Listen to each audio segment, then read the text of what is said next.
Good morning friends and welcome to the pre-market view. US markets were down yesterday anywhere from about 0.35 to almost about 0.6%.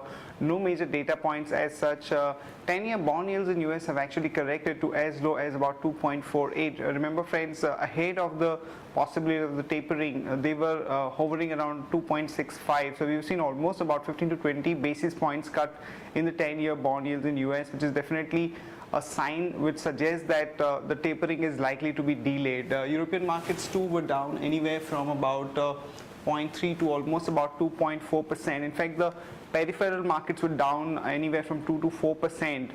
No major data points from Eurozone as such. And when we look at the Asian markets today morning, most of the markets are down. The Nikkei is down almost about 0.46%. Hang Seng has been correcting for the last 2 or 3 days. Yesterday also it was down, and today it has started off on a weak note. It's down almost about 0.78%. And Shanghai too is down about 0.37%. Today morning we had a manufacturing data that came out from China, and that number came in at about 50.8 or so, hence against the expectations of 50.4. But despite that, we are not seeing any meaningful recovery in the Asian markets also. SGX Nifty is suggesting that we are going to open up flat around 6200 odd levels. In yesterday's trade, our market actually corrected during the course of the day, but in the last 45 minutes of trade, we had a smart pullback as well, and we managed to close around 6200 levels.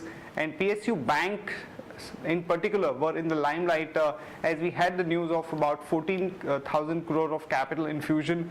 Similarly, some of the stocks like L&T, GAIL also had a good amount of buying interest. In terms of flows, friends, FIs were net buyers to the tune of about 645 crore. The domestic institutions were sellers to the tune of about 550 odd crore. And after a long time, we are seeing the selling in the index futures to the tune of almost about 110 odd crore. On that note, let me invite Sadhana to take us through important F&O cues and ideas that we could have from the F&O desk. Good morning friends, let's have a view on derivatives. Yesterday's session we have seen that a huge sell-off in first half of trades, and later markets took U-turn and pushed the Nifty towards upward direction and finally snapped the session with a marginal loss of 0.52%. In this period we have seen that market participants have created short positions as around 0.11 lakh shares were added in open interest, and Nifty futures premium decreased from 20 to 12 odd levels, and put call ratio is at same level 1.27, but we have seen that put option has more number of additions as compared to call option.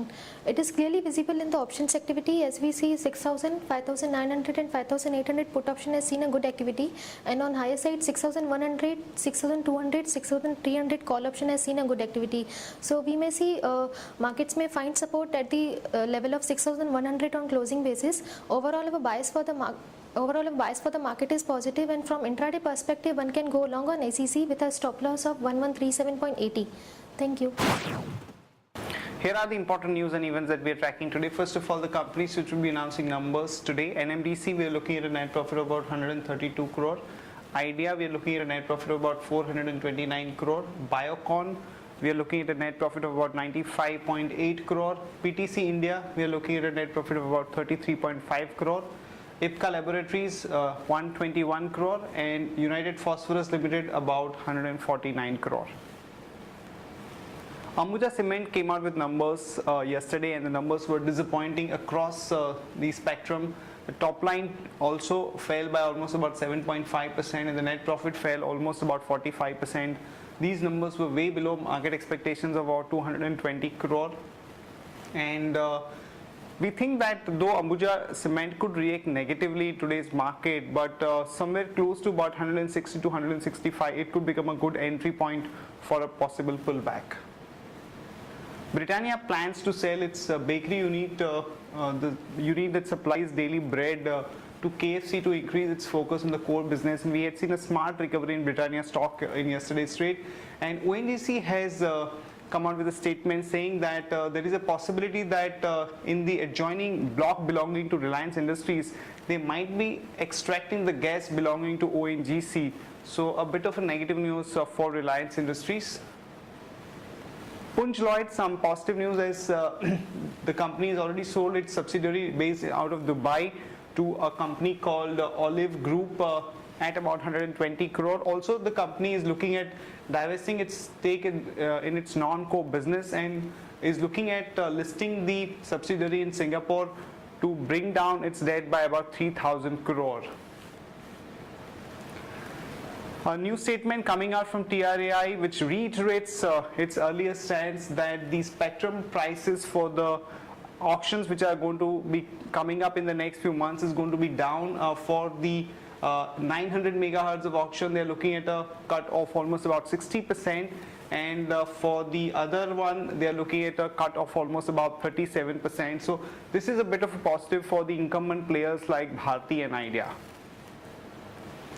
Coming to the stock specific news, L&T, some positive news as the NHAI board has approved its plans to set up a business trust in Singapore and list 6 toll road projects in Singapore. So one can go long on L&T with a stop loss of 931 and a target of about 978 to about 996. Eros International came out with good set of numbers, and on most of the parameters numbers were good, so one can go long there with a stop loss of 143 and a target of about 150 to about 153. That's it from all of us, friends. Have a good trading session and see you tomorrow at the same time.